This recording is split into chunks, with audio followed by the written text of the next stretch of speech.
Հարգելի հայրենակիցներ, ձեր ուշադրության է ուզում ներկայացնել Հայաստանի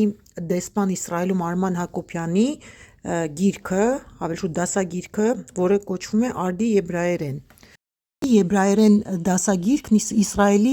պետական լեզվին նվիրված առաջին հայալեզու ձեռնարկն է։ Այն բաղկացած է ներածական 7 և հիմնական 80 դասերից, որոնք մատուցում են լեզվի հիմնական քերականություն ու առավել գործածելի բառապաշարը, պարունակում են մեծ թվով տեքստեր և լեզվական հմտությունները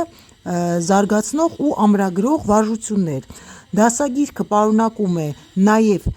քերականական աղյուսակներ, եբրայերեն հայերեն և հայ-եբրայերեն բառարաններ, ինչպես նաև եբրայերեն լեզվի պատմության համառոտ ակնարկ։ Նախաբանում զետեղված են մեթոդաբանական բնույթի պարզաբանություններ և խորհուրդներ։